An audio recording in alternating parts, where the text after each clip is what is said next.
Graças a Deus. A gente... Bom, por falar nisso, a gente vai estar compartilhando lá com os irmãos da nossa congregação Alto da Glória lá, né, conhecida carinhosamente como a Capela. Então a gente vai estar lá, ali bem no Alto da Glória, lá hoje às 19 horas. Quem quiser estar lá com a gente. Bênção. Bom dia. Queria conversar com vocês aqui muito a propósito das músicas que nós cantamos e nem combinamos, a respeito da carta de Paulo aos Filipenses. Se você puder abrir aí, deixar aberto, queria conversar com vocês a respeito de um trecho dessa carta que tem uma história por trás dela. Essa é uma carta profundamente próxima de Paulo. Vale a pena a gente pensar nisso.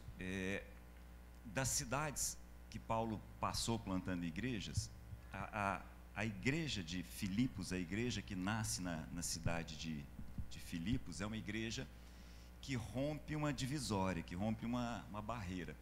De cara, porque todos os lugares até esse momento onde Paulo passava, ele procurava primeiro uma sinagoga, ele encontrava primeiro ali os seus mais próximos.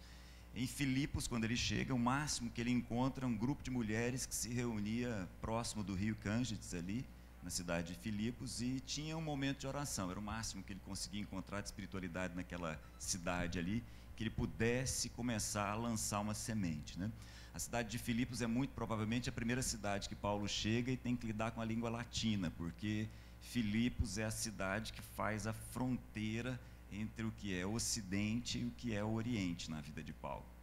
Ele tem que lidar com outra matriz de pensamento, com outra forma de pensar, com outra forma de raciocinar a vida. E o que não significa dizer que está mais certo ou mais errado, mas só que é diferente. Mas mesmo assim, Paulo tem para aquela cidade, assim como tem para nós, uma mensagem que não muda, uma mensagem que é eterna. O Espírito Santo traz através da vida de Paulo para aquela cidade uma mensagem que marca a vida de pessoas, marca a vida de uma mulher, depois de um carcereiro, e uma comunidade inteira se inicia. E a relação entre a comunidade que fica ali na cidade de Filipos e o próprio Paulo é algo muito intenso.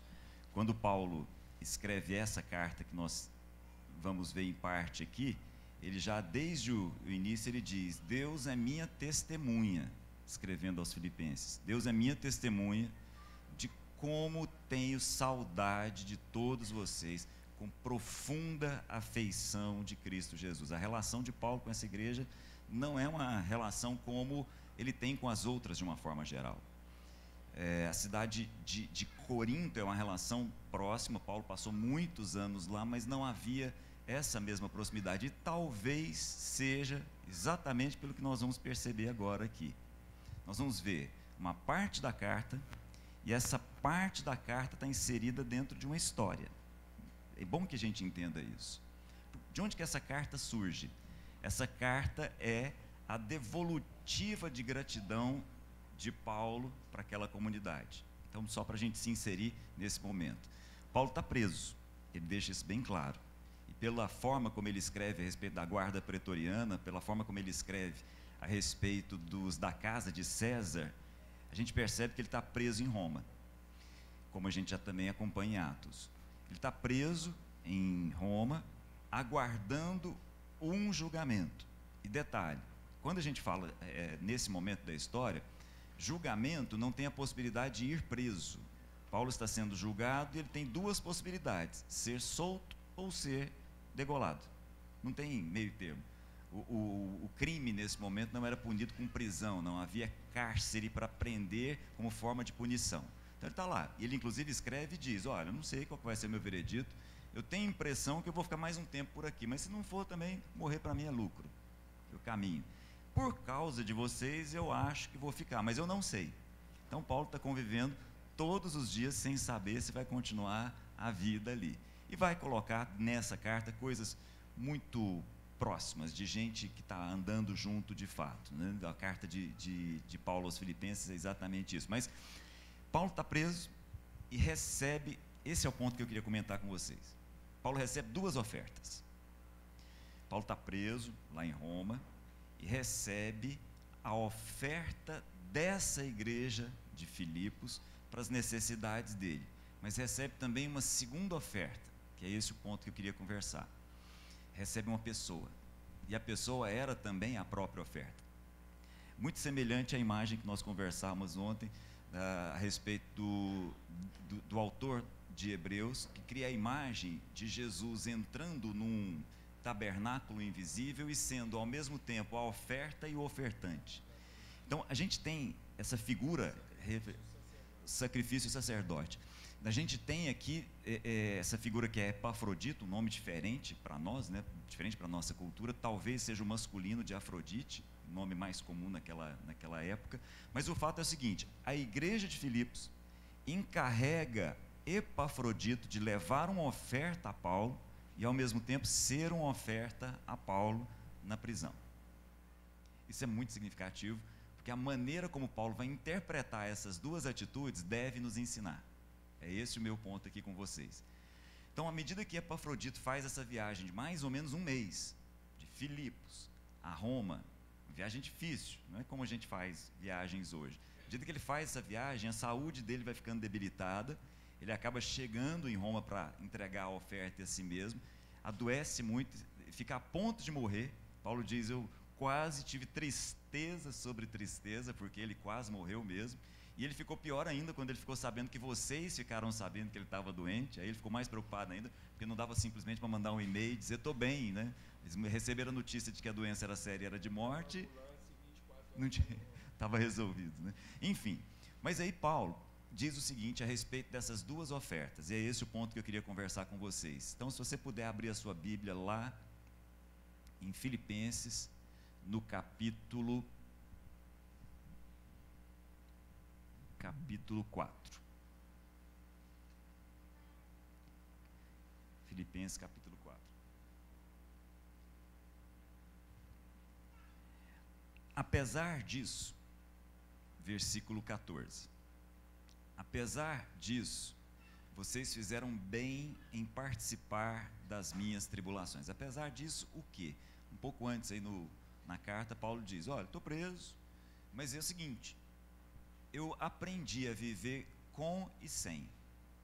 Eu aprendi a viver com muito e a viver com nada. Eu aprendi o segredo de viver contente em toda e qualquer situação. Inclusive, posso todas as coisas. Esse posso todas as coisas é muito forte, porque a gente traduziu isso de maneira muito ruim nos nossos dia a dia. Posso todas as coisas no sentido de posso com e posso sem. Posso tendo fartura, posso tendo necessidade. Posso todas as coisas naquele que me fortalece. No entanto, vocês fizeram muito bem em participar das minhas tribulações. Como vocês sabem, Filipenses, nos seus primeiros dias no Evangelho, quando parti da Macedônia, nenhuma igreja partilhou comigo no que se refere a dar e receber, exceto vocês. Pois estando eu em Tessalônica, vocês me mandaram ajuda não apenas uma, mas 2 vezes, quando tive necessidade. Quando não que eu esteja procurando ofertas, mas o que pode ser creditado na conta de vocês. Recebi tudo, e o que tenho é mais do que suficiente. Estou amplamente suprido, agora que recebi de Epafrodito os donativos que vocês me enviaram. São uma oferta suave, um aroma aceitável e agradável a Deus. Vou fazer uma pausa aqui.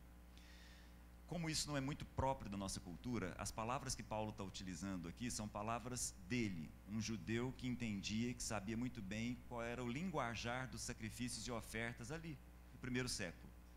Em Jerusalém, nos dias de Paulo, nos dias de Jesus, havia altar, havia lugar para sacrifício, e nos seus mais variados formatos. E aí Paulo faz o seguinte, olha a imagem que ele está criando. Ele transforma a oferta que ele recebe da igreja de Filipos, as 2 ofertas, os donativos, que a gente não sabe exatamente quais são, pode ser que seja dinheiro, ok? E a oferta que é a própria pessoa de Epafrodito, que vai para lá também para ajudá-lo, porque Epafrodito estava sendo mandado, no bom sentido, sendo direcionado pela igreja para ficar ali com Paulo durante um tempo, para ajudá-lo nas suas necessidades. Então ele era oferta e ofertante. Muito bem.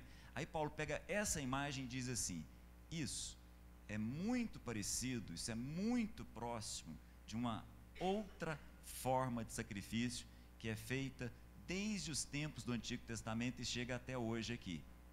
Quando ele usa a expressão uma oferta de aroma suave, um sacrifício agradável a Deus. Ele está usando uma expressão que tem a ver com um tipo de sacrifício chamado de olá no hebraico, ou se você preferir, de holocausto no grego, a mesma coisa. Que sacrifício é esse? É um dos vários tipos de sacrifício, é uma das várias formas litúrgicas de Israel apresentar alguma oferta a Deus, mas essa tem uma peculiaridade.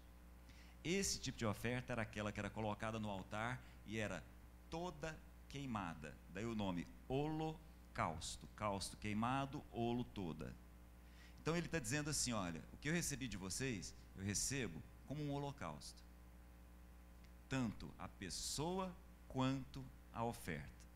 Recebo de vocês como quem coloca num altar e é todo queimado. E aí nós precisamos voltar um pouquinho para entender isso.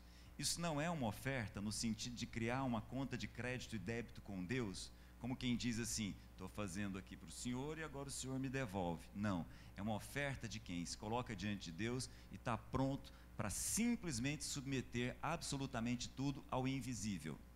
Quando a oferta era colocada no altar, quando um cordeiro, quando um bolo de farinha, o que quer que seja, quando uma pomba era colocada no altar e queimava por completo, ela passava para a dimensão do invisível. Isso tinha um símbolo. O símbolo qual é? Dependo totalmente do meu Deus.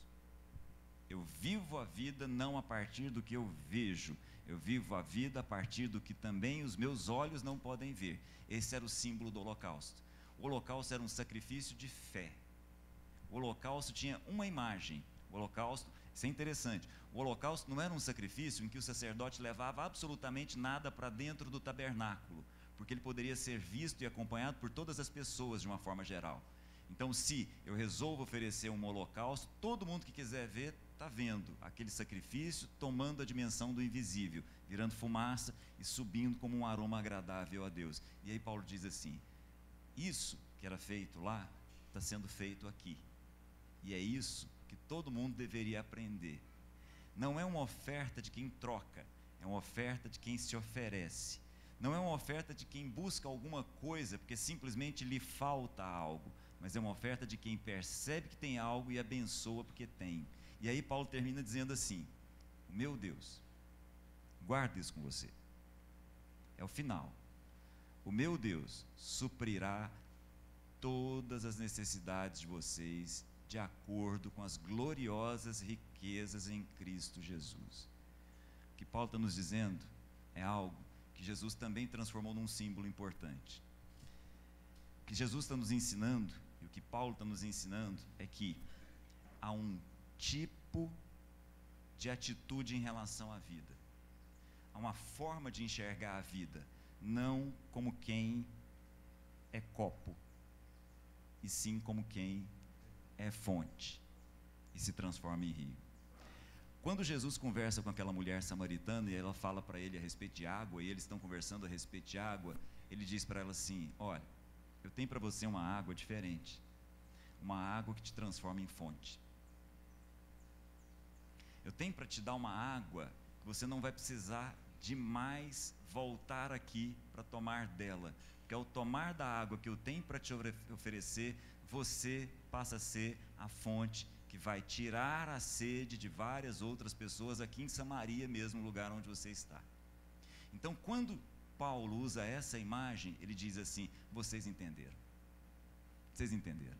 Vocês estão trazendo uma oferta, e tem o símbolo de Epafrodito aqui, que é a própria oferta que vocês estão trazendo para mim. Isso é aroma suave e agradável a Deus, semelhante a um sacrifício que é colocado no altar e sobe, não como quem troca, mas como quem se percebe como é, como todos nós somos fonte. Nós não somos pessoas que quando a gente pega um pouco de água e passa para o outro copo, diminui. Não. Quando nós nos oferecemos, e quando nós oferecemos aquilo que nós temos, eu vou repetir, quando nós nos oferecemos e quando nós oferecemos aquilo que nós temos, não diminui o copo, simplesmente transborda mais da fonte. Amém? Quanto mais esse é um entrega, princípio. mais... Quanto mais entrega, mais fluxo. Quanto mais entrega, quanto mais nós nos entregamos, quanto mais nós nos oferecemos, tanto nós mesmos e aquilo que nós temos, mais nós vamos ter. Creia nisso. meu Deus suprirá todas as necessidades de vocês, de acordo com as suas gloriosas riquezas em Cristo Jesus. Amém? É interessante, Cláudio, porque quando se traz essa história do Paulo, né, por que o Paulo está lá, é curioso isso. Coloca a imagem para nós, Daniel. Que hoje, quando a gente veio para cá de manhã, né, a gente vem... as pessoas acham que a gente vem assim, né? Não, viver isso que a gente está vivendo como estímulo, como testemunho, como encorajamento para todos aqui, isso aqui é um esforço para encorajar você a viver isso no seu dia a dia, nas suas mesas, nos seus encontros, abrir a palavra de Deus com essa liberdade que é um rio que está correndo. Não é um copo de água que você está abrindo, não. É uma fonte que foi destravada, inesgotável, né? E aí a gente tem que vir muito mais preparado para isso, porque você tem que estar pronto para tudo aquilo que Deus quer inspirar, né, e mover. E antes da gente começar hoje mais cedo, eu chamei o Daniel e falei assim, eu queria que ficasse rodando uma imagem aqui, enquanto a gente estivesse compartilhando. Dá até um pouquinho do som aí.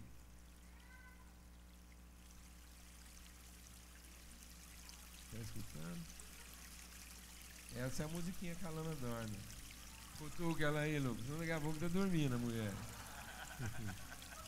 Deixa ela dormir, não.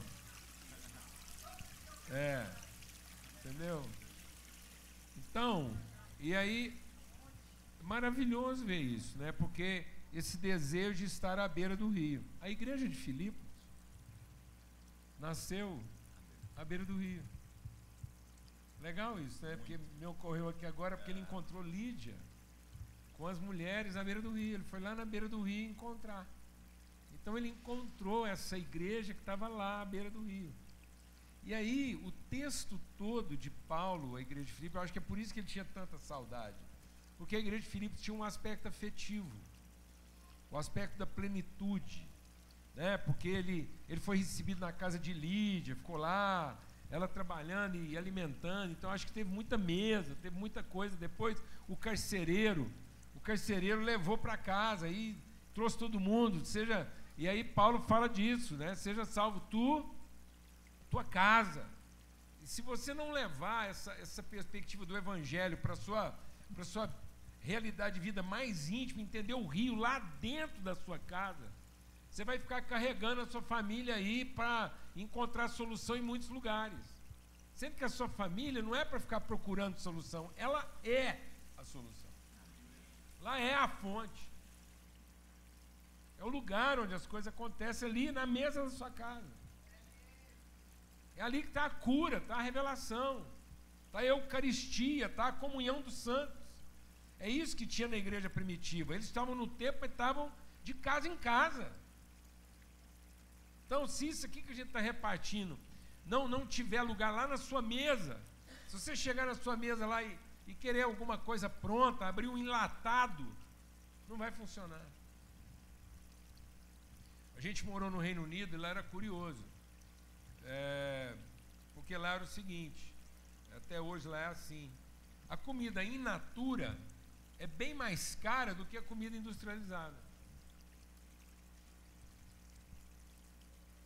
Porque se você quiser ter a vivência com a coisa natural, ali original, então a comida industrializada ela é mais comercial, ela é barata. E aqui não. Aqui a gente valoriza o industrializado, o processado, que é prático. Isso é uma carniça na vida da igreja. Porque toda vez que a gente está trabalhando para gerar conhecimento, a pessoa fala assim, me dá um exemplo prático. Vou te dar um exemplo prático. Deus não é prático. Pede um exemplo prático para Deus e você não vai ter, porque Deus não é prático. Não é prático. Outro dia a gente estava lá em casa. Amado, alguém aqui sabe quantos besouros tem? Tipo de besouro? Você não sabe. Só de galinha é 20. De besouro, eu acho que são alguns milhões, não foi lá que a gente viu lá? De tipo de besouro. Agora pensa um trem quase inútil. E tem milhões. Só de besouro. Haja galinha para comer tanto besouro. Então Deus fizesse 3 milhões de galinhas e 20 tipos de besouro. Mas não, é 20 tipos de galinha, milhões de besouro. Deus é prático de jeito nenhum, mano. Para que uma galinha do Angola e uma galinha carijó? Por quê? Para entender galinha bastava uma, mano.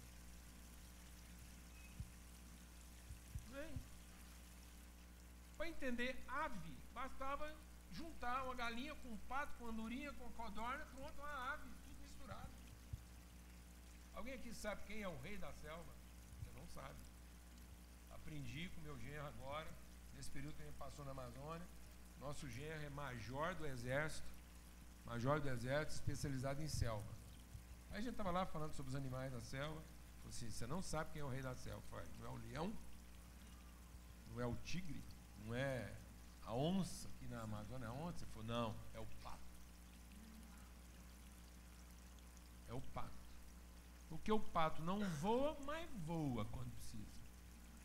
O pato não corre, mas corre quando precisa. Entendeu? Então o pato sobe em árvore, enfim, em buraco, o pato não nada, mas nada quando precisa.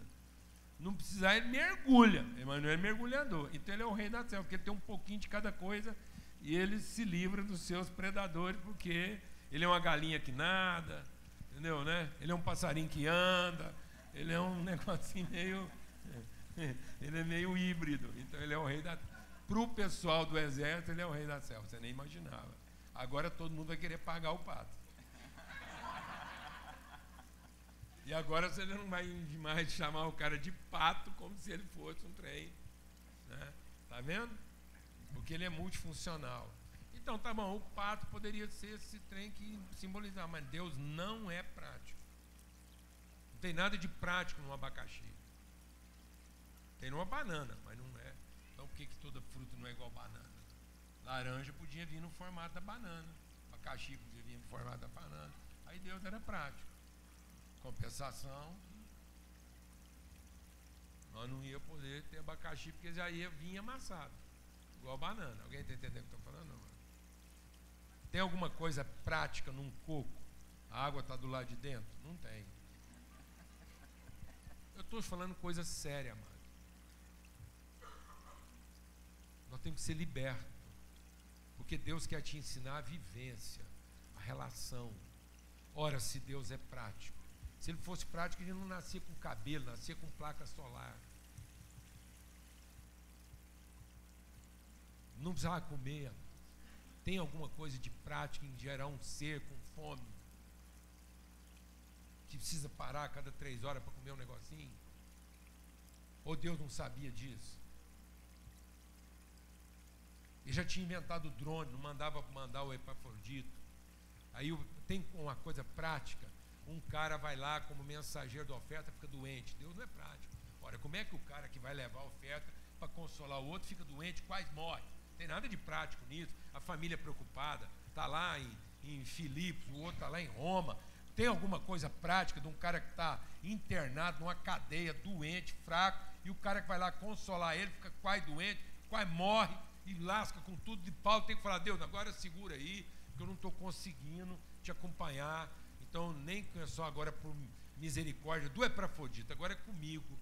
Porque ele, sabe o que ele escreveu em Filipos? Sabe o que ele escreveu nessa carta? A vida, para mim, tem um propósito e nenhum sentido prático. Porque prático mesmo, eu já tinha morrido e estava com o Pai. Isso seria prático. Se Deus fosse prático, já tinha me matado e eu estava com Ele. Mas como Ele não é assim, Ele é um Deus de propósito, Ele não fez uma coisa prática, me manteve aqui por amor de vocês. E agora eu estou aqui por amor de vocês, sendo que eu já podia ter morrido. Vem um cara trazer a oferta e quase morre. Não é prático. Deus não está otimizando o trabalho de ninguém. Ele está gerando percepções. Então, às vezes, você está procurando de Deus soluções que Ele não vai te dar. Você está procurando de Deus que Ele te dê um abridor para abrir uma lata que Ele não quer abrir. Ele não quer te resolver dessa forma. Ele não quer te liberar para você otimizar seu desempenho. E aí Paulo está falando disso. E sabe o que Paulo fala de rio? Ele fala assim: irmão, eu falo uma coisa para vocês em Cristo. Em Cristo eu perdi tudo. Por isso, na vida, eu considero tudo como perda. Sabe o que é o prático? É o cara que quer ganhar. Por que o cara está pedindo um exemplo prático? Ele quer ganhar tempo. Todo mundo que te pede um exemplo prático, não é isso lá na escola? Você está ali ensinando, rapaz. Você está levando o cara lá no pico do conhecimento, aí ele quer resumir sua vivência. Professor, me dá isso aí em 3 passos para. Você fala: meu Deus, eu aqui 30 anos, pesquisa, o cara quer economizar isso em 3 passos. Onde que pressa é essa, cidadão? Você está atrasado para quê? Quem te impôs isso? Quem te escravizou dessa velocidade? Olha o rio. Senta na beira do rio. E Paulo diz: sabe o que é vida? Vida é perda, não é ganho. Só sabe viver quem sabe perder, e não quem está querendo ganhar. Quem está querendo ganhar está querendo compensar suas carências, tapar seus buracos. Quem sabe perder porque tem noção de plenitude. E Paulo fala: então eu considerei na vida tudo como perda. Agora eu sei o que é viver. Ele falou: então tenham em vocês o mesmo sentimento que houve em Cristo Jesus. E sabe o que foi o sentimento de Cristo Jesus? Não é de quem quer se encher, é de quem sabe se esvaziar. O rio é pleno em cada fase da vida dele. De modo que o rio, quando ele é infância, lá na sua fonte, ele é o quê? 100%. Não está faltando nada para essa criança não. E ensina ela a ser 100% com 3 anos de idade. Por que nós já alimentamos nossos filhos com ansiedade do que eles vão ser com 50? Por que nós já enfiamos eles numa escola para eles aprenderem a ser carente, ansioso, obstinado e ter um peso no peito de ser o que eles ainda não conseguem ser para garantir um futuro que virá daqui 20 anos? Sendo que um tombo de bicicleta pode acabar com tudo. Nem não vou falar de uma bicicleta que tem que comprar, uma picada de mosquito. Nós lá no Amazonas, que esses meninos tudo vão, agora vai ter mãe que às vezes não vai querer mandar. Nós lá com esses meninos tudo lá, maravilha. Paulo Neto lá, bonito, em pé na canoa, com os meninos lá, achando tudo bom. E o povo: ó, cuidado, que aí tem uns marimbondos aqui que andam. Paulo Neto tá alérgico. Tomou uma picada do marimbondo lá, chama caba. Sabe o que é um marimbondo? Caba é um cavalo puro sangue. Sabe que eles consideram o marimbondo mais perigoso do planeta? Tem aqui um cavalo. Lá no Amazonas ele é caba, porque ele é um cavalo de raça, ele é puro sangue. Ele não voa, nem avoa, ele anda, ele não consegue voar. Tão grande e pesado que ele é. Esse marimbondo deu uma picada aqui na sobrancelha do Paulo Neto, e o rosto dele fechou. E o povo lá: calma, pastor. Eu falei: não, estou calmo, porque a gente sabe disso, é uma picada de mosquito. Não precisa de muita coisa não.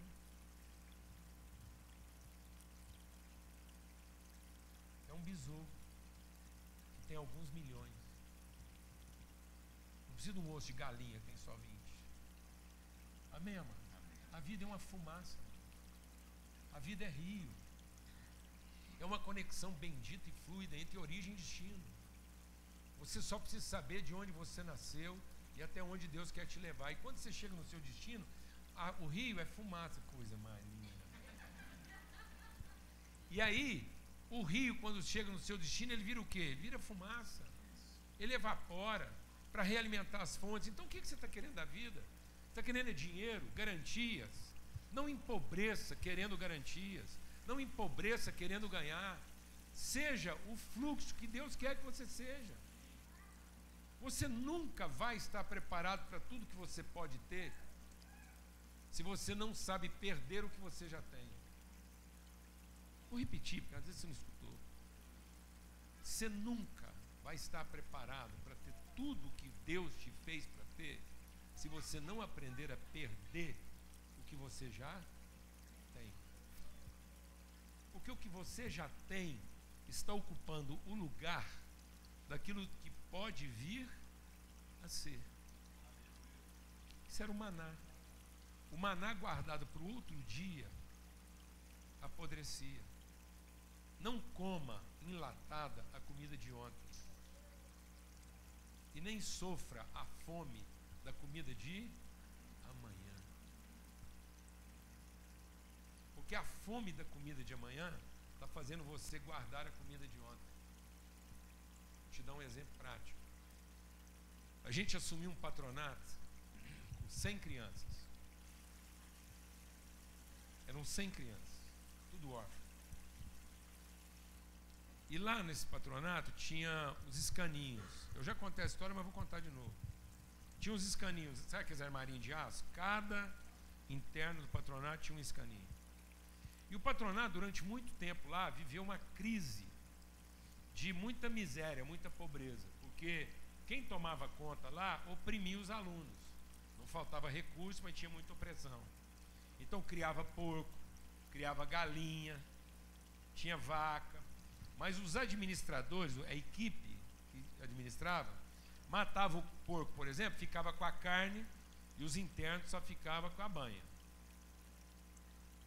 Então tinha muita fome no patronato. Quando a gente chegou lá, o principal problema lá era a fome. 100 crianças que dormiam, moravam lá, mas viviam com fome. Então o que aconteceu? A gente assumiu o desafio de resolver esse problema. Então nós vamos assumir o patronato e a primeira coisa que a gente vai resolver é a questão da comida. E aí, quem foi parceiro nosso no patronato? A Perdigão. Então a gente foi lá com o pessoal da Perdigão, tinha um frigorífico grande lá, fizeram parceria conosco lá, e aí chegava de tudo. Frango, chester, aqueles trem lá. Aí, meu filho, vou te falar um negócio. Os armazéns da cidade cooperando com a gente, arroz, feijão. Só que os meninos não acreditavam. Aí assim que a gente melhorou a alimentação, começou a ter muito problema de intoxicação alimentar e diarreia. E aí a gente levou treinar sanitário, examinou, achou que podia ser contaminação na cozinha, por causa dos utensílios. Trocamos os utensílios das cozinhas, trocou panela, trocou tudo, geladeira e comida, e só menino passando mal, intoxicação. O que a gente descobriu? Que eles pegavam a comida e guardavam no escaninho. Por quê? Tinha medo do dia seguinte. Isso é nós. Somos nós. Nós estamos ferindo a essência do rio, criando represas. Hoje os nossos jovens estão massacrados de energia potencial. É tanto potencial que esse jovem tem que ser preparado. O futuro. E é tanta preparação. Hoje, algumas instituições escolares aqui até da cidade, alguns pais estão querendo encontrar escolas mais leves para os seus filhos. Sistema de ensino mais leve, porque não aguenta essa opressão que existe na cidade aqui, o medo do futuro e a carga de ansiedade. Brasil campeão mundial de ansiedade. Depressão jovem. Por que isso? Porque é o que Paulo está dizendo lá para os filipenses. Fala, gente, não é a oferta, não é o dinheiro, são as relações. Sabe por que Paulo está falando lá? Ele falou lá, não é? Essa sequência do texto que o Cláudio leu lá, ele falou assim: vocês fizeram bem em ofertar, não porque eu precisasse. Porque na verdade, da oferta mesmo, eu não precisava. Eu aprendi a viver contente em toda e qualquer situação. Considerei tudo como perda. Então, da oferta mesmo, eu não precisava. A gente vive falando isso aqui. Você acha que a gente precisa do dinheiro aqui na igreja? Não precisa. Não precisa. Você acha que Deus precisa do nosso dinheiro? Alguém aqui acha que Deus precisa do nosso dinheiro? É isso. Nós estamos aqui financiando alguma coisa? Nós temos que ralar muito para ganhar dinheiro, porque Deus está precisando disso? É disso que nós estamos falando? Ou é a pessoa? é o encontro, é a relação que se faz. Eu acho que eu vou contar de novo aquele testemunho lá do sinaleiro. Um testemunho bem pessoal, aconteceu ontem. A gente veio aqui gravar, terminamos aqui quase meio-dia. E a hora que eu estava voltando para casa, um calor, moço, e eu no ar-condicionado. Aliás, Deus abençoe a família do cara que inventou o ar-condicionado. Hoje, para sempre. Sempre oro. E não dá para imaginar o mundo hoje sem ar-condicionado. Então, mas estou concluindo. Aí eu lá no ar-condicionado parei ali em frente ao Big. Em frente ali o shopping. Lá de carro, indo para casa. Aí estou vendo lá, 2 carros para frente, um menino abraçado com um pacote gigante de ouro branco. Chocolate ouro branco. Abraçado, vendendo ouro branco no sinaleiro. Eu olhei aquilo, esse não vai prestar. Aí ele ainda sinalizou para mim para ver se eu queria ouro branco. Eu fiz para ele que não. Aí ele foi num no outro. Eu falei, não está certo. Meu irmão, meu neto, ele é da idade do meu neto, 12 anos. Bonito. Eu falei, não. Aí fiz sinal para ele, o sinal abriu, fiz sinal para ele. Parei o carro, ele veio, abri, falei, como é que você chama? Ele falou, José. É o José, filho da Frandelina. Aí eu falei assim, quem te orientou a vender chocolate ouro branco no sinaleiro nesse horário? Ele falou, não, isso é uma ideia que eu tenho, porque eu sempre pego um negócio para vender, e aí eu fico vendendo aqui para poder ajudar minha família. Eu falei, não, beleza, você vender para ajudar a sua família é joia, mas quem te orientou a vender chocolate hoje? Eu falei, não, eu tive a ideia. Eu falei, não vai prestar. Seu negócio já nasceu morto. Quantos chocolates você já vendeu? Ele falou, 3. Eu falei, você não vai vender metade, porque daqui a pouquinho isso aí já está tudo mole. Eu vou pegar um aqui para você ver, você dá uma apertadinha e já está amolecendo. Você perdeu o seu capital. Quanto você pagou? Ele falou, 48. No pacote. Eu falei, falei, que tem quanto chocolate aí dentro? Ele falou, tem 50. Eu falei, você está vendendo a quanto? Ele falou, a 2. Eu falei, então você espera faturar 100 para repor seus 48 e continuar o negócio. Ele falou, isso mesmo. Eu falei, mas você não vai faturar nem os 48. Então eu queria te propor um negócio. O que que é? Eu falei, eu queria fazer um negócio com você, mas não vou te fazer caridade, porque senão você fica mal acostumado. Então é um negócio para repor seu capital, você voltar para o mercado, porque senão você está quebrado. Eu te ofereço 75 no pacote, você estava esperando ganhar 100, você pega os 75 agora e muda a mercadoria. Eu falei, não, eu tenho que ser chiclete ou paçoquinha, porque chocolate já vi que não vai dar mesmo. Eu falei, não, sai da paçoquinha porque ela também quebra, fica ruim. Tristeza, eu já comprei paçoca em sinaleiro, não compro mais. Igual o chiclete. Tem Pix? Tem, fiz o Pix para ele, 75, ele me entregou o pacote. Por que eu estou contando isso? Não é o dinheiro. Não é o dinheiro. É um empresário ali pertinho de quebrar. Um empreendedor. O cara ali sincero. Pegou o capitalzinho dele, investiu, pensando que ele ia duplicar e ele ia quebrar, ficar devendo. Nunca é o dinheiro. Nunca vai ser. É o encontro, meu irmão. É o consolo. É o nome. É a pessoa. Não é não, Thales? A gente falou sobre isso outro dia lá no Thales. Por que se não foi isso?